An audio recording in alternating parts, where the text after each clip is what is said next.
यानी कि सरल आवर्त गति, इस टॉपिक की जो मेन खास बात है उस पर हम ध्यान लगाएंगे। तो सबसे पहले सवाल आता है कि सर ये एसएचएम क्या होता है। सबसे पहला सवाल कि सर ये एसएचएम होता क्या है ना, कि सर ये जो सरल आवर्त गति होती है, सरल आवर्त गति ये होती क्या है, हमें नहीं पता। देखिए दोस्तों, दो बातें हमेशा याद रखिएगा। अगर हम मोशन को क्लासिफाई करते हैं, गति को अगर हम वर्गीकृत करते हैं, अलग अलग भागों में बांटते हैं, तो सबसे पहली मोशन जो हम पढ़ते हैं वो पढ़ते हैं पीरियोडिक मोशन। कौन सी motion? Periodic motion. Periodic motion को हिंदी भाषा में कहा जाता है आवर्त गति। तो अगर किसी कण या किसी वस्तु की गति इस प्रकार से है कि वो एक निश्चित समय अंतराल के बाद अपनी गति को दोहराए, तो ऐसी गति को हम लोग क्या कहते हैं? आवृत्ति गति कहते हैं। ठीक है, मतलब if a motion of a body और a particle repeat itself after a regular interval of time, then its motion is said to be periodic. ठीक है, तो पीरियोडिक मोशन कौन कौन सी हो सकती है? जैसे कि अर्थ है, पृथ्वी है, पृथ्वी जो है सूर्य के चारों ओर क्या कर रही है? चक्कर लगा रही है।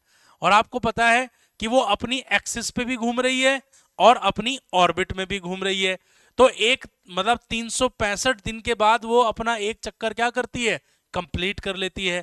ठीक है, घड़ी की सुइयों को देखिए आप, सेकंड की सुई देखिए, मिनट की सुई देखिए, घंटे की सुई देखिए, वो तीनों सुइयां इस तरह से चलती हैं कि एक निश्चित समय के बाद, एक फिक्स इंटरवल ऑफ टाइम के बाद वो वहीं पर आ जाती है जहां से वो लौट कर गई थी। तो ऐसे मोशन को हम क्या कहते हैं? पीरियोडिक मोशन कहते हैं। तो पीरियोडिक मोशन के लिए जरूरी क्या है? रिपीट होना। ठीक है, पुनरावृत्ति होना एक रेगुलर इंटरवल ऑफ टाइम के बाद। दूसरी मोशन होती है हमारी ऑसिलेटरी या फिर वाइब्रेटरी मोशन, जिसे हम दोलन या कंपन गति कहते हैं। अब कंपन गति क्या होती है? यदि कोई कण अपनी माध्य स्थिति के इधर उधर क्या करे? आवृत्ति गति करे, पीरियोडिक मोशन करे, तो हम कहेंगे कि ये मोशन कैसा है? ये मोशन पीरियोडिक तो है, लेकिन साथ साथ कैसा है? वाइब्रेशन है, यानी कि दोलन है, या आप कह सकते हैं कंपन है। लेकिन क्या सारी की सारी पीरियोडिक मोशन वाइब्रेटरी होती हैं? जवाब है नहीं। लेकिन सारी की सारी वाइब्रेटरी मोशन, सारी की सारी कंपन गतियां आवृत्ति गति होती हैं, ये बात बिल्कुल सही है। लेकिन बात आप करते हैं एसएचएम की। तो एसएचएम के लिए दो कंडीशन याद रखिएगा। तो हम कहेंगे a vibrational motion, a vibrational motion is said to be SHM, is said to be SHM, is said to be SHM if, इसको SHM कहा जाएगा, said to be SHM if, यदि, तो मैं लिख देता हूं, कोई या किसी कंपन गति को, किसी कंपन गति को सरल आवर्त कहा जाता है, सरल आवर्त कहा जाता है, सरल आवर्त कहा जाता है। कब कहा जाता है सरल आवर्त? यदि, ये दो कंडीशन याद रखिएगा प्यारे बच्चों, एसएचएम की दो कंडीशन। सबसे पहली कंडीशन क्या है? याद रखेंगे, रीस्टोरिंग फोर्स, जो आपका प्रत्यानन बल है, रीस्टोरिंग फोर्स यानी कि प्रत्यानन बल, ठीक है, रीस्टोरिंग फोर्स प्रत्यानन बल, ठीक है, directed towards mean position, directed towards mean position, directed towards mean position, note करो मेरे साथ साथ आप, ठीक है, डायरेक्टेड टुवर्ड्स मीन पोजीशन यानी कि माध्य स्थिति की ओर हो, माध्य स्थिति की ओर हो। ये बात सबको याद करनी है। ठीक है, पहली कंडीशन क्या है? रीस्टोरिंग फोर्स का मतलब है वो फोर्स जो बॉडी को वापस लेके आएगा। ठीक है, अभी मैं एग्जांपल से समझाऊंगा। ठीक है, दूसरा क्या है? दूसरी कंडीशन ये है कि जो आपका रीस्टोरिंग फोर्स है, यानी कि जो प्रत्यानन बल है आपका, रीस्टोरिंग फोर्स का जो मैग्नीट्यूड है वो डायरेक्टली प्रोपोर्शनल होना चाहिए। किसके डायरेक्टली प्रोपोर्शनल होना चाहिए? Displacement from mean position, displacement from mean position, यानी कि माध्य स्थिति से विस्थापन के अनुक्रमानुपाती होना चाहिए। यानी कि जो आपका प्रत्यानन बल है, जो आपका प्रत्यानन बल है, ठीक है, उसका मैग्नीट्यूड अनुक्रमानुपाती होना चाहिए माध्य स्थिति से विस्थापन के अनुक्रमानुपाती, माध्य स्थिति से विस्थापन के अनुक्रमानुपाती, विस्थापन के अनुक्रमानुपाती। भैया ये बात जो है डिस्प्लेस माध्य स्थिति से विस्थापन के अनुक्रमानुपाती, ये लिख देते हैं। कहने का मतलब मेरा ये है, कहने का मतलब मेरा ये है कि अगर हम सिंपल पेंडुलम की बात करते हैं, क्योंकि ज्यादातर बच्चों को ये सिंपल पेंडुलम याद रहता है, अगर मैं ये सिंपल पेंडुलम को, ठीक है, इसकी मीन पोजीशन से इधर ले जाता हूं, तो यहां एक बल ऐसा होना चाहिए जो बल इसको माध्य स्थिति की ओर ले जाए। जब तक कोई ऐसा फोर्स नहीं होगा जो इसे इसकी मीन पोजीशन की तरफ ले जाएगा, तब तक ये जो है ऑसिलेशन नहीं करेगा। अब एसएचएम के लिए क्या जरूरी है? फॉर एसएचएम इस गति को सिंपल हार्मोनिक कब कहेंगे? जब एफ डायरेक्टली प्रोपोर्शनल होगा किसके? एक्स के। और एक्स क्या है? एक्स जो है मीन पोजीशन से जो आपका विस्थापन है उस चीज को हम लोग क्या कह रहे हैं? एक्स कह रहे हैं। दूसरी बात, ये बात भी याद रखनी चाहिए कि रीस्टोरिंग फोर्स, प्रत्यानन बल की दिशा माध्य स्थिति की ओर है, तो ये कंडीशन सबको सेटिस्फाई, अगर ये कंडीशन आपको याद रहे तो बहुत अच्छी बात है।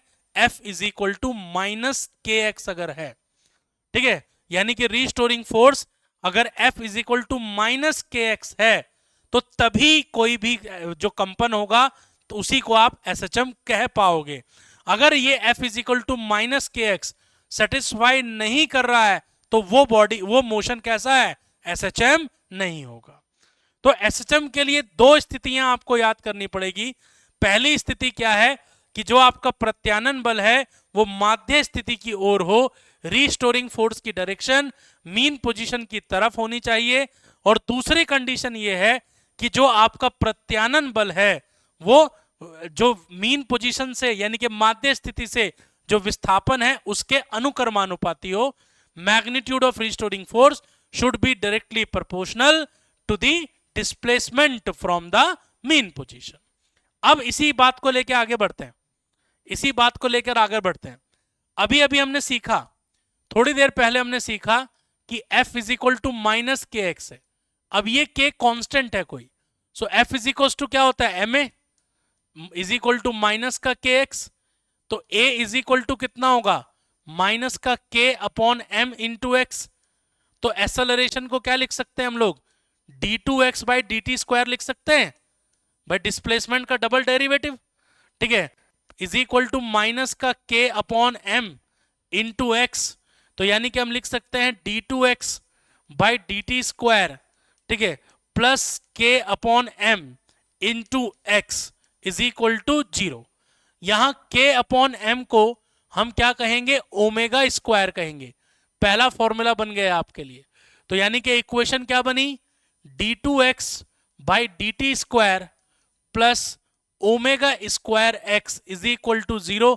यह समीकरण याद रखना, इसको कहते हैं डिफरेंशियल इक्वेशन ऑफ एसएचएम। क्या कहते हैं हम लोग इसको? डिफरेंशियल इक्वेशन ऑफ एसएचएम कहते हैं, याद करेंगे सब लोग। इसे कहते हैं सरल आवर्त गति की अवकल समीकरण। क्या कहते हैं इसे? इसे कहते हैं सरल आवर्त गति की अवकल समीकरण। सरल आवर्त गति की अवकल समीकरण कहते हैं हम लोग इसे, सरल आवर्त गति की अवकल समीकरण। प्यारे बच्चों इस बात को याद रखना, यह बात बहुत इंपॉर्टेंट है आपके लिए। अच्छा, सरल आवर्त गति की अवकल समीकरण तो पता चल गई, तो भैया इसका ऑर्डर और डिग्री पूछता है इसकी। तो ऑर्डर क्या है इसका? इसका ऑर्डर, ठीक है, ऑर्डर कितना है इसका, इसका जो ऑर्डर है आपका वो कितना है 2, और इसकी डिग्री कितनी है, इसकी डिग्री है 1। तो ये बात भी याद रखना, ये भी पेपर में फंसेगा। ठीक है, कि सरल आवर्त गति की अवकल समीकरण की कोटि तथा घात बताइए कितनी होती है। तो कोटि कितनी होती है 2, ठीक है, और घात कितनी होती है 1। ठीक है, ये बात याद रखिएगा। अब जरा पोस्टमार्टम कर लेते हैं। ये जो k अपॉन एम को आपने ओमेगा स्क्वायर कहा है, इसका पोस्टमार्टम कर लेते हैं। ये जो ओमेगा स्क्वायर है आपका, ठीक है, ओमेगा स्क्वायर को आपने क्या कहा, k अपॉन एम कहा। ओमेगा को क्या कहते हैं, ठीक है, ये ब्रैकेट में लिख देते हैं हम लोग यहां पर। ओमेगा को हम कहते हैं एंगुलर फ्रीक्वेंसी। क्या कहते हैं ओमेगा को, ओमेगा को कहते हैं एंगुलर फ्रीक्वेंसी। एंगुलर फ्रीक्वेंसी का मतलब इसको कहा जाता है कोणीय आवृत्ति। क्या कहा जाता है इसको, कोणीय आवृत्ति कहा जाता है, ये बात याद रखिएगा, कोणीय आवृत्ति कहते हैं हम लोग इसे। और ओमेगा को हम इस तरह भी लिख सकते हैं, omega is equal to root K upon M हो गया। ठीक है, ओमेगा होता है 2 pi upon T is equal to root K by M. ठीक है, और इसको जो है टी अपॉन 2 पाई लिख सकते हैं, T upon 2 pi root M by K. ठीक है, तो याद रखिएगा टी इज इक्वल टू क्या होगा 2 पाई रूट एम बाई के। ये फॉर्मूला किसी स्प्रिंग के लिए भी लगाया जा सकता है। ठीक है, स्प्रिंग से अगर एम मास लटका दिया जाए, ठीक है, और स्प्रिंग कांस्टेंट आपका के हो, तो उसका टाइम पीरियड कितना होगा 2 pi root M by K. ठीक है, लेकिन m को हम क्या कहते हैं, m को हम लोग कहते हैं मास। ठीक है, देखिए इस फॉर्मूले को ऐसे याद करेंगे, t बराबर होता है 2 पाई, m क्या है मास। तो मास का मतलब है ये है आपका इनर्शियल फैक्टर। कौन सा फैक्टर, इनर्शियल फैक्टर, जड़त्व घटक। और k क्या है, k आपका इलास्टिक फैक्टर है। k क्या है आपका इलास्टिक फैक्टर, क्योंकि अगर इलास्टिसिटी नहीं होगी तो बॉडी वापस नहीं आ पाएगी। तो इस फॉर्मूले को इस तरह से भी याद किया जा सकता है।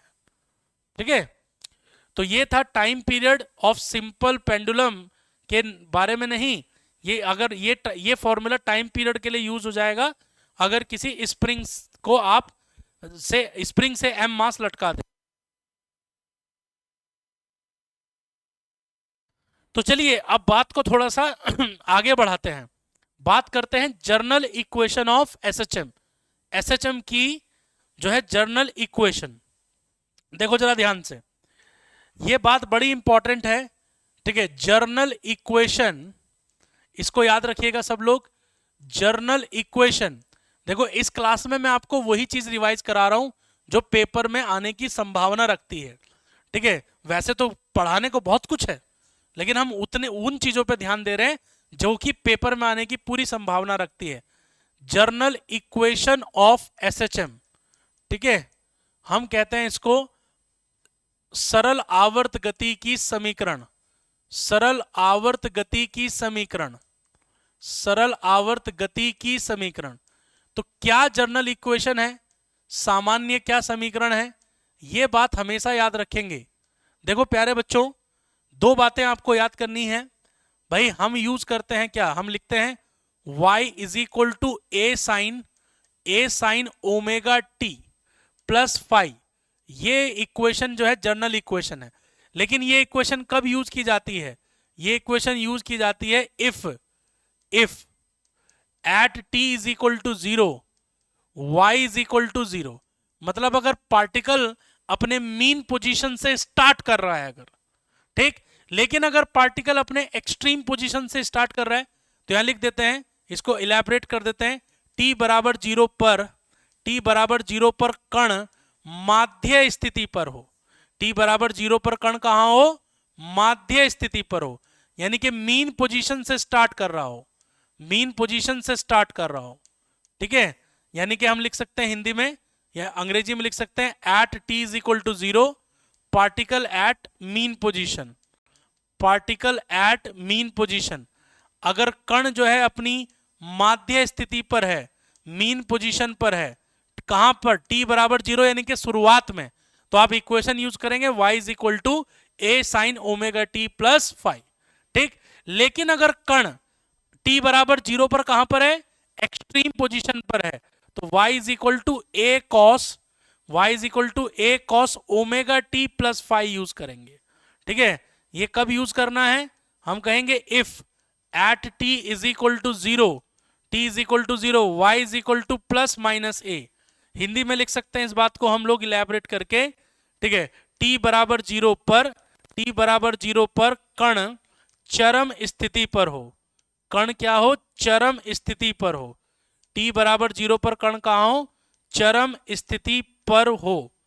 मतलब क्या हुआ इसका, ठीक है, हम कहेंगे at t is equal to 0, particle at extreme position, particle क्या हो, एक्सट्रीम पोजीशन पर हो, चरम स्थिति पर हो।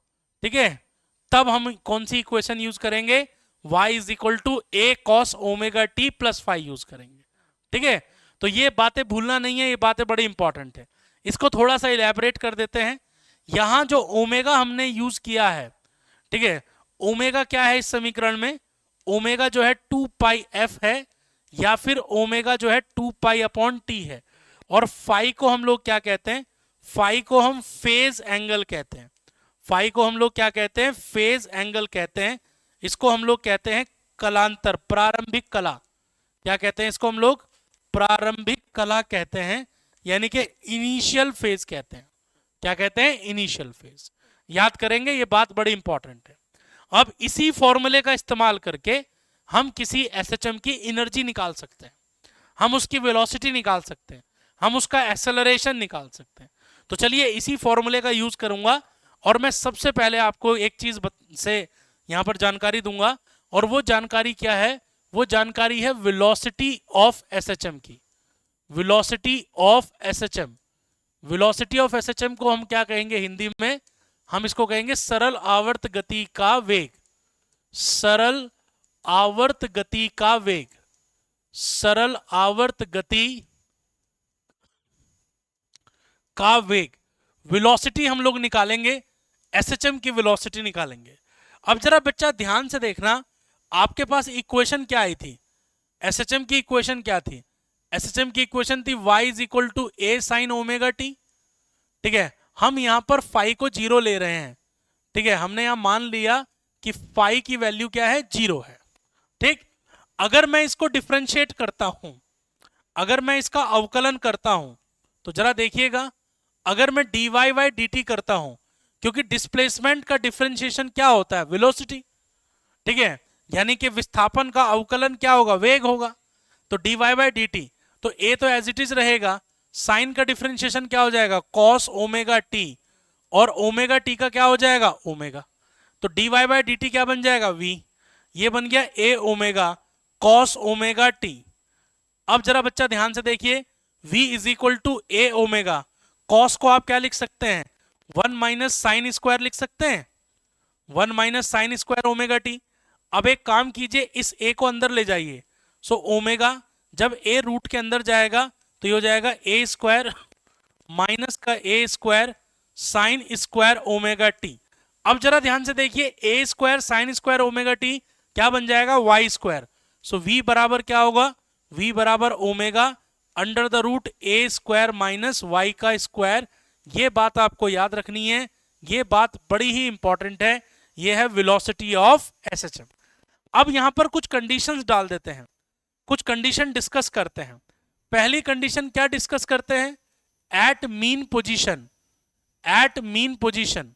मीन पोजीशन का क्या मतलब है, मीन पोजीशन का मतलब है माध्य स्थिति पर। मीन पोजीशन का क्या मतलब है, मीन पोजीशन का मतलब है माध्य स्थिति पर। माध्य स्थिति पर क्या होगा, ठीक है, जरा देखिए प्यारे बच्चों, माध्य स्थिति पर भाई मीन पोजीशन पर क्या होता है, मीन पोजीशन पर तो y 0 हो जाएगा ना, मीन पोजीशन पे y 0 होगा। तो यानी कि v इज इक्वल टू कितना होगा, v is equal to omega under the root a square minus 0 का स्क्वायर, यानी कि v इज इक्वल टू होगा ओमेगा a। याद रखना ये क्या है, ये वेलोसिटी की मैक्सिमम वैल्यू है, ये एसएचएम की वेलोसिटी की क्या है, मैक्सिमम वैल्यू है, याद रखिएगा। ये सवाल आ सकता है डायरेक्ट कि बताइए एसएचएम की वेलोसिटी कहां पर मैक्सिमम होती है, तो मीन पोजीशन पर मैक्सिमम होती है।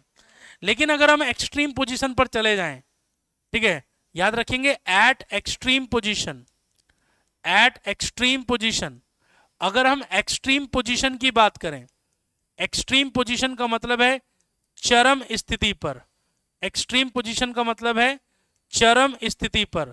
अगर हम एक्सट्रीम पोजीशन की बात करते हैं तो एक्सट्रीम पोजीशन पर क्या होता है, एक्सट्रीम पोजीशन पर y क्या होगा, y या तो प्लस a होगा या माइनस a होगा। और a क्या है, a को एम्पलीट्यूड कहते हैं, एम्पलीट्यूड मतलब आयाम कहते हैं। एम्पलीट्यूड क्या होता है, मीन पोजीशन से मैक्सिमम डिस्प्लेसमेंट को क्या कहते हैं, एम्पलीट्यूड कहते हैं।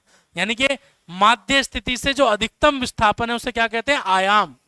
ठीक, तो y अगर प्लस माइनस a है तो v इज इक्वल टू क्या होगा, omega under the root a square, और y की जगह पर भी a आ जाएगा, so v is equal to क्या हो जाएगा, 0। याद रखिएगा ये बहुत इंपॉर्टेंट है कि माध्य स्थिति पर वेलोसिटी मैक्सिमम होती है, लेकिन एक्सट्रीम पोजीशन पर वेलोसिटी क्या होती है, 0 होती है। एक्सट्रीम पोजीशन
चलिए प्यारे बच्चों, हो सकता है कि बीच में आवाज का कोई इशू रहा हो, ठीक है, तो मैं आपको ये स्लाइड दोबारा से रिपीट करके बता देता हूं कि वेलोसिटी ऑफ एसएचएम हमने बात की कि सरल आवर्त गति का वेग कितना होगा। तो सरल आवर्त गति के वेग की अगर हम बात करते हैं तो हमने सिंपल जो है, जो y is equal to A sine omega T है, ठीक है, इसको हमने जो है डिफरेंशिएशन कर दिया, dy बाय dt कर दिया, और dy बाय dt करने के बाद वेलोसिटी का फॉर्मूला बन गया। अब दो कंडीशंस में हम लोगों ने देखा कि मीन पोजीशन पर कितना होगा और एक्सट्रीम पोजीशन पर कितना होगा। ठीक है, आगे चलते हैं, ध्यान से समझिएगा प्यारे बच्चों। ठीक है, देखिए प्रैक्टिस क्वेश्चन के लिए अगर आप बात करेंगे तो यूट्यूब पर आपके लिए बहुत सारी क्लासेस ऑर्गेनाइज की जा रही हैं, वहां आप प्रैक्टिस कीजिए। यहां ये टॉपिक मैं रिवाइज करा रहा हूं। ठीक है, आगे बढ़ते हैं, अब बात करते हैं एक्सेलरेशन की। ठीक है, अगला टॉपिक देखिए क्या है। ठीक है, अब हम बात कर रहे हैं acceleration of SHM, acceleration of SHM, ये बात बड़ी इंपॉर्टेंट है। एक्सेलरेशन ऑफ एसएचएम, ठीक है, इसको कहते हैं सरल आवर्त गति का त्वरण। इसे हम लोग क्या कहते हैं, इसे कहते हैं सरल आवर्त गति, सरल आवर्त गति का त्वरण, सरल आवर्त गति का त्वरण। ठीक है, तो आइए जरा समझने की कोशिश करो इसको, एक्सेलरेशन को कैसे निकाला जाएगा, एक्सेलरेशन कैसे फाइंड आउट कर सकते हैं। देखो एक्सेलरेशन को निकालने के लिए आपको डबल डिफरेंशिएशन का यहां पर इस्तेमाल करना होगा। आपको पता है कि y इज इक्वल टू क्या होता है, y is equal to A sine omega T हम ले रहे हैं। अगर मैं dy बाय dt करता हूं तो dy बाय dt अगर एक बार डिफरेंशिएशन करता हूं तो ये बनेगा a omega cos omega T. एक बार और कर दीजिए तो d2y बाय dt का स्क्वायर। ठीक है, इस बार a ओमेगा को छेड़िएगा नहीं। ठीक है, कॉस का डिफरेंशिएशन कितना हुआ, माइनस का साइन ओमेगा टी, और ओमेगा टी का क्या हो गया, omega. So d2y by dt का स्क्वायर इज इक्वल टू होगा minus a omega square sine omega t. प्यारे बच्चों ये बना एक्सेलरेशन माइनस ओमेगा स्क्वायर, और ये लिख सकते हो आप इसे ए साइन ओमेगा टी। ए साइन ओमेगा टी जो है y होगा। ठीक है, तो एक्सेलरेशन का फॉर्मूला आ चुका है माइनस ओमेगा स्क्वायर वाई।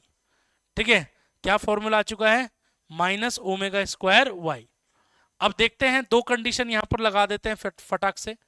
पहली कंडीशन क्या है, पहली कंडीशन है at mean position. Mean position पर अगर आप बात करेंगे, मीन पोजीशन का मतलब है हिंदी में कहेंगे माध्य स्थिति पर। ठीक है, माध्य स्थिति पर क्या होगा, माध्य स्थिति पर अगर आप देखोगे तो माध्य स्थिति का मतलब क्या है, माध्य स्थिति का मतलब है कि वहां पर y जीरो लेना है। y अगर जीरो होगा तो a भी जीरो आएगा। ये इसका मिनिमम वैल्यू है। ये इसका कौन सा वैल्यू है बताइए, ये इसका मिनिमम वैल्यू है। मिनिमम का मतलब है ये इसका न्यूनतम मान है, ये इसका क्या है, न्यूनतम मान है। लेकिन अगर हम बात करेंगे एट एक्सट्रीम पोजीशन, अगर हम बात करेंगे eight extreme position, extreme position की अगर हम बात करेंगे, एक्सट्रीम पोजीशन का मतलब है चरम स्थिति पर क्या होगा। ठीक है, चरम स्थिति पर क्या होगा, अगर हम एक्सट्रीम पोजीशन की बात करते हैं, चरम स्थिति की बात करते हैं, तो वहां y की वैल्यू क्या होगी, या तो प्लस ए होगी या माइनस ए होगी। तो मैक्सिमम एक्सेलरेशन की वैल्यू क्या आएगी, ओमेगा स्क्वायर ए। ये बात को भूलना नहीं है, ये क्या है, ये मैक्सिमम वैल्यू है किसकी, एसएचएम की। ये क्या है, मैक्सिमम वैल्यू है किसकी, एसएचएम की, सॉरी एक्सेलरेशन की। ठीक है, तो उल्टा हुआ ना, जहां वेलोसिटी मैक्सिमम थी वहां एक्सेलरेशन मिनिमम था, और जहां वेलोसिटी मिनिमम थी वहां एक्सेलरेशन क्या है, मैक्सिमम है। तो ये कहानी आपको याद करनी है, ये बहुत इंपॉर्टेंट कहानी है, बड़ी इंपॉर्टेंट कहानी है। चलिए आगे चलते हैं, आपके सभी के कमेंट्स का जवाब दिया जाएगा अभी। ठीक है, पहले मैं टॉपिक कंप्लीट कर देता हूं, उसके बाद फिर जो है आपके सारे कमेंट्स का जवाब देंगे। नेक्स्ट अगले क्वेश्चन पर आते हैं। क्वेश्चन नहीं है, कॉन्सेप्ट है। ठीक है, अब ये तो हमने पढ़ लिया, अब हमें पढ़ना है इसकी एनर्जी। देखिए एसएचएम की दो तरह की एनर्जी होगी, एक काइनेटिक एनर्जी और एक पोटेंशियल एनर्जी। ठीक है, तो चलिए टॉपिक का हेडिंग डाल देते हैं। अब हम बात कर रहे हैं energy of SHM, energy of SHM. ठीक है, एनर्जी ऑफ एसएचएम यानी कि सरल आवर्त गति की ऊर्जा। एनर्जी ऑफ एसएचएम का मतलब है सरल आवर्त गति, सरल आवर्त गति की ऊर्जा, सरल आवर्त गति की ऊर्जा, एनर्जी ऑफ एसएचएम। तो आपको पता है कि एसएचएम के अंदर दो तरह की एनर्जी होती है, एक काइनेटिक एनर्जी और एक पोटेंशियल एनर्जी। तो सबसे पहले देखिए काइनेटिक एनर्जी का फॉर्मूला। काइनेटिक एनर्जी का फॉर्मूला क्या होता है, U is equal to half K X square, यहां से निकालना है आपको फॉर्मूला। ठीक है, U is equal to half K X square. लेकिन अब ये जो K है आपका, या फिर ये जो आपका X है, X क्या है, डिस्प्लेसमेंट है। X क्या है, डिस्प्लेसमेंट, आप इसको Y भी बोल सकते हो। ठीक है, आप अभी आपको मैंने थोड़ी देर पहले क्या पढ़ाया था, थोड़ी देर पहले पढ़ाया था कि ओमेगा स्क्वायर जो है K अपॉन M होता है। तो यानी कि पोटेंशियल एनर्जी को आप लिख सकते हैं हाफ, ठीक है, M ओमेगा स्क्वायर X का स्क्वायर। भूलिएगा नहीं, बात बड़ी इंपॉर्टेंट है। ये क्या है, पोटेंशियल एनर्जी है। पोटेंशियल एनर्जी मैक्सिमम और मिनिमम कहां कहां होगी, देखिए इसमें दो कंडीशन लगा दीजिए। ठीक है, ये कौन सी एनर्जी है, ये आपकी पोटेंशियल एनर्जी है। कौन सी एनर्जी है ये आपकी पोटेंशियल एनर्जी है। पोटेंशियल एनर्जी का मतलब क्या हुआ, पोटेंशियल एनर्जी का मतलब स्थितिज ऊर्जा हो गया। पोटेंशियल एनर्जी का मतलब क्या हुआ, स्थितिज ऊर्जा। अब स्थितिज ऊर्जा के लिए दो बातें याद रखिएगा। ठीक है, एट मीन पोजीशन, जब आप मीन पोजीशन पर होंगे, यानी कि जब आप क्या होंगे, मीन पोजीशन यानी कि माध्य स्थिति पर होंगे। जब आप माध्य स्थिति पर होंगे, माध्य स्थिति पर, मीन पोजीशन पर जब आप होंगे, तो मीन पोजीशन पर x क्या होगा, जीरो, और x अगर जीरो है तो u इज इक्वल टू भी क्या होगा, जीरो होगा। ठीक है, याद रखिएगा मीन पोजीशन पर पोटेंशियल एनर्जी क्या होती है, जीरो। लेकिन अगर हम बात करेंगे एक्सट्रीम पोजीशन पर, एट एक्सट्रीम पोजीशन, ठीक है, एट एक्सट्रीम पोजीशन यानी कि चरम स्थिति पर, कौन सी स्थिति पर, चरम स्थिति पर। चरम स्थिति की अगर हम बात करते हैं, एक्सट्रीम पोजीशन की अगर हम बात करते हैं, मतलब x की वैल्यू अगर प्लस माइनस a है, तो पोटेंशियल एनर्जी क्या होगी, half m omega square a square, ये जो कि इसकी मैक्सिमम वैल्यू होगी, ये क्या होगी, मैक्सिमम वैल्यू। तो ये भी आपको याद करना है कि पोटेंशियल एनर्जी मिनिमम कहां पर होती है और पोटेंशियल एनर्जी मैक्सिमम कहां पर होती है, ये बात आपको याद करनी है। ये बात आप अपने दिमाग में बिल्कुल छाप लीजिए। ठीक, बात करते हैं काइनेटिक एनर्जी की। काइनेटिक एनर्जी की बात करते हैं, आइए काइनेटिक एनर्जी का फॉर्मूला लिखते हैं और फिर काइनेटिक एनर्जी की बात करते हैं। तो अगर हम बात करेंगे काइनेटिक एनर्जी की, तो काइनेटिक एनर्जी क्या होगा, हाफ एम वी स्क्वायर होगा। भाई काइनेटिक एनर्जी क्या होगी, हाफ एम वी स्क्वायर।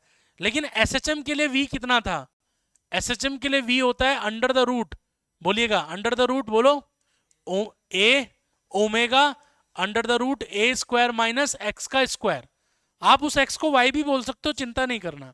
ठीक, अगर मैं इस वी को उठा के यहां डाल देता हूं, अगर इस वी को उठा के यहां डाल दूं, तो काइनेटिक एनर्जी कितना होगा, काइनेटिक एनर्जी होगा हाफ एम और वी का स्क्वायर करेंगे तो ये हो जाएगा ओमेगा स्क्वायर और bracket a square minus x का स्क्वायर हो जाएगा। तो यानी कि काइनेटिक एनर्जी कितनी आएगी, काइनेटिक एनर्जी आएगी हाफ, ठीक है, half m omega square bracket a square minus x का स्क्वायर। ये आपकी काइनेटिक एनर्जी का सूत्र आ गया, काइनेटिक एनर्जी का फॉर्मूला आ गया, भूलिएगा नहीं इस फॉर्मूले को, ये बड़ा इंपॉर्टेंट है आपके लिए। बात करते हैं, दो कंडीशन लगा देते हैं यहां पर। पहली कंडीशन देखिए क्या होगा, ये लिख देते हैं, ये काइनेटिक एनर्जी है, ये कौन सी एनर्जी है, काइनेटिक एनर्जी है। काइनेटिक एनर्जी का मतलब ये गतिज ऊर्जा है, ये कौन सी ऊर्जा है, ये गतिज ऊर्जा है। काइनेटिक एनर्जी का मतलब ये गतिज ऊर्जा है। ठीक, तो अगर हम यहां दो कंडीशन लगाते हैं, तो पहली कंडीशन लगाते हैं मीन पोजीशन पर, एट मीन पोजीशन। अगर मैं मीन पोजीशन की बात करता हूं, मीन पोजीशन का मतलब है माध्य स्थिति की बात करता हूं कि माध्य स्थिति पर क्या होगा। मीन पोजीशन का मतलब है माध्य स्थिति पर, माध्य स्थिति पर क्या होगा, ठीक है, एक्स की वैल्यू 0 होगी तो काइनेटिक एनर्जी कितनी होगी, काइनेटिक एनर्जी होगी half m omega square a square. तो याद करेंगे कि ये काइनेटिक एनर्जी का मैक्सिमम वैल्यू है, ये काइनेटिक एनर्जी का कौन सा वैल्यू है, मैक्सिमम वैल्यू। लेकिन अगर मैं बात करूंगा एक्सट्रीम पोजीशन की, ठीक है, अगर मैं बात करूंगा एट एक्सट्रीम पोजीशन, अगर मैं एक्सट्रीम पोजीशन की बात करता हूं, यानी कि अगर मैं बात करता हूं चरम स्थिति पर, तो चरम स्थिति पर क्या होगा, चरम स्थिति की अगर मैं बात करता हूं, तो यानी कि चरम स्थिति पर तो भाई x क्या होता है, प्लस माइनस a होता है। ठीक है, और आपको पता है कि चरम स्थिति पर एक्सट्रीम पोजीशन पर वेलोसिटी 0 होती है, तो काइनेटिक एनर्जी क्या होगी, 0 होगी। काइनेटिक एनर्जी कितनी होगी, 0 होगी। ये क्या है, ये इसका मिनिमम वैल्यू है, ये क्या है, इसका मिनिमम वैल्यू है, न्यूनतम मान है, याद रखेंगे। ठीक है, तो ये कहानी आपको याद करनी है, ये कहानी बड़ी इंपॉर्टेंट है। ठीक है, एनर्जी ऑफ एसएचएम। लेकिन अगर हम टोटल एनर्जी की बात करते हैं, ठीक है, अगर हम टोटल एनर्जी की बात करते हैं कि एसएचएम की टोटल एनर्जी कितनी होगी, तो आइए जरा देखते हैं। ठीक है, total energy of SHM, total energy के लिए क्या करेंगे, दोनों को ऐड कर लीजिए। ठीक है, टोटल एनर्जी, टोटल एनर्जी की अगर हम बात करते हैं, टोटल एनर्जी का मतलब है कुल ऊर्जा। ठीक है, टोटल एनर्जी का मतलब है कुल ऊर्जा। टोटल एनर्जी की अगर बात करेंगे, देखो प्यारे बच्चों ध्यान से देखना, तो total energy capital E, total energy जो कैपिटल ई होगी आपकी, वो क्या होगी, काइनेटिक एनर्जी और प्लस क्या होगी, पोटेंशियल एनर्जी। ठीक है, अब काइनेटिक एनर्जी कितनी आई थी, काइनेटिक एनर्जी आई थी half m omega square a square minus x square. ठीक है, और पोटेंशियल एनर्जी कितनी थी आपकी, half m omega square x का स्क्वायर। दोनों को अगर आप ऐड करेंगे तो half m omega square common ले लीजिएगा और ये कितना बचेगा आपका, a square minus x square plus x square, ये कैंसिल हो जाएगा। So E is equal to कितना होगा, ये होगा आपका half m omega square a square. तो प्यारे बच्चों ये बहुत फेमस फॉर्मूला है। आप देख सकते हैं कि जो टोटल एनर्जी है वो डिस्प्लेसमेंट पर डिपेंड नहीं करती, तो टोटल एनर्जी क्या रहती है, कांस्टेंट रहती है। तो याद रखेंगे टोटल एनर्जी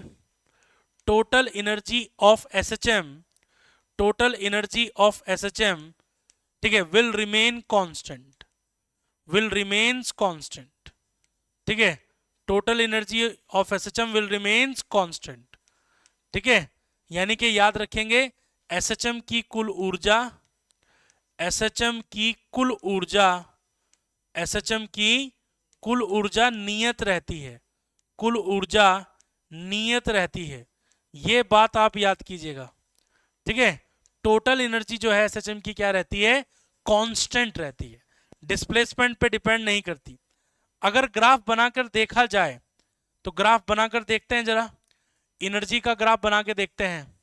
देखिए प्यारे बच्चों ध्यान से समझो, अगर हम ग्राफ बनाकर देखेंगे तो ग्राफ देखिए, ये आपका माध्य स्थिति हो गई, ये x इज इक्वल टू 0 हो गया, ये x इज इक्वल टू आपका -a हुआ, और ये x इज इक्वल टू क्या हो गया, +a, ठीक है। जो टोटल एनर्जी है आपकी, टोटल एनर्जी वो कांस्टेंट रहती है, टोटल एनर्जी कांस्टेंट रहती है, ये टोटल एनर्जी है आपकी, ठीक है। मतलब कहीं पर भी अगर आप देखोगे तो टोटल एनर्जी क्या रहेगी, कांस्टेंट रहेगी। तो ये टोटल एनर्जी आपकी E इज इक्वल टू के प्लस यू, के ई प्लस पोटेंशियल एनर्जी, जो कि कांस्टेंट रहती है, नियत रहती है। लेकिन अगर आप बात करेंगे पोटेंशियल एनर्जी की, तो एक्सट्रीम पोजीशन पर पोटेंशियल एनर्जी क्या होती है, मैक्सिमम। तो पोटेंशियल एनर्जी का ग्राफ कुछ इस तरह से जाएगा, ये पोटेंशियल एनर्जी का ग्राफ है, ठीक। लेकिन काइनेटिक एनर्जी का ग्राफ कैसा आएगा, काइनेटिक एनर्जी का ग्राफ उल्टा आएगा, ऐसा आएगा, ये काइनेटिक एनर्जी का ग्राफ होगा, ठीक है। क्योंकि काइनेटिक एनर्जी मैक्सिमम कहां पर होती है, मीन पोजीशन पर, और एक्सट्रीम पोजीशन पर क्या होती है, 0। और यहां पर पैराबोला क्यों बना है, क्योंकि दोनों ही फॉर्मूले में अगर आप काइनेटिक एनर्जी और पोटेंशियल एनर्जी का फॉर्मूला देखें तो दोनों ही फॉर्मूले में x का क्या था, स्क्वायर था। तो x का स्क्वायर यानी कि क्वाड्रेटिक इक्वेशन, और क्वाड्रेटिक इक्वेशन का मतलब क्या बनेगा, पैराबोला बनेगा, ठीक है। तो ये कहानी याद रखिएगा, ये कहानी बड़ी इंपॉर्टेंट है, इस कहानी को भूलिएगा नहीं, ये कहानी बड़ी इंपॉर्टेंट है, ठीक। कहानी याद हो गई। अगर ये कहानी आपको याद हो गई तो चलिए जरा आगे बढ़ते हैं थोड़ा सा। अब मैं सिंपल पेंडुलम की बात कर लेता हूं, ठीक है। अगर ये कहानी आपको याद हो गई तो मैं बात कर लेता हूं सिंपल पेंडुलम की। सिंपल पेंडुलम, सिंपल पेंडुलम का मतलब है, सिंपल पेंडुलम का मतलब है सरल, सरल आवर्त गति। सिंपल पेंडुलम का मतलब है सरल सरल, सरल आवर्त गति नहीं, सरल लोलक कहेंगे इसको हम हिंदी में, ठीक। अब सिंपल पेंडुलम को देखिए, मान लीजिए अगर आपके पास m मास का एक बॉब है, ठीक है, और आपने उसको जो है l लेंथ की रस्सी से लटका दिया, m मास के बॉब को आपने ऐसे लटका दिया l लंबाई की रस्सी से, तो इसका जो टाइम पीरियड होगा जब आप इसको छोड़ोगे तो ये कुछ इस तरह से जाएगा, यहां तक गया और यहां तक गया, ठीक है। तो एक ऑसिलेशन कब कहेंगे, एक दोलन, ये एक दोलन आपका होगा, ठीक है। तो यहां पर जो टाइम पीरियड होता है सिंपल पेंडुलम का वो होता है t is equal to 2 pi under the root l बटे g। ये टाइम पीरियड याद कीजिएगा, ये सरल लोलक का क्या होता है, टाइम पीरियड का फॉर्मूला आ गया, ठीक है। ये आवर्त काल का सूत्र आ गया, ठीक है। द्रव्यमान पर निर्भर नहीं करता है, इंडिपेंडेंट टू मास होता है, याद करना है। दूसरी बात प्यारे बच्चों याद करेंगे, अगर इनफाइनाइट लेंथ का कोई पेंडुलम है, ये सवाल आ चुका है, इनफाइनाइट लेंथ का पेंडुलम है, इनफाइनाइट लेंथ किसको कहते हैं, जब एल आर के बराबर हो जाएगा, और आर क्या है, आर है आपका रेडियस ऑफ अर्थ, आर क्या है, रेडियस ऑफ अर्थ, पृथ्वी की त्रिज्या के बराबर हो। तो उस कंडीशन में सरल लोलक का टाइम पीरियड कितना होता है, 86.4 मिनट होता है। क्या याद करेंगे कितना होता है, 86.4 मिनट होता है, याद करना। इसको कहते हैं हम लोग इनफाइनाइट लेंथ का पेंडुलम, ठीक है। और एक होता है हमारा सेकंड पेंडुलम, याद करो जरा, एक होता है सेकंड पेंडुलम, सेकंड पेंडुलम, ठीक है, सेकंड पेंडुलम होता है एक, सेकंड पेंडुलम। सेकंड पेंडुलम को हिंदी में भी सेकंड पेंडुलम ही कहा जाएगा, सेकंड पेंडुलम, ठीक है। सेकंड पेंडुलम क्या होता है, सेकंड पेंडुलम का टाइम पीरियड कितना होता है? 2 सेकंड होता है, याद करेंगे। सेकंड पेंडुलम का टाइम पीरियड कितना होता है? 2 सेकंड होता है, याद करेंगे। ठीक है, अब आगे बढ़ते हैं, थोड़ा सा बातों को लेकर आगे चलते हैं।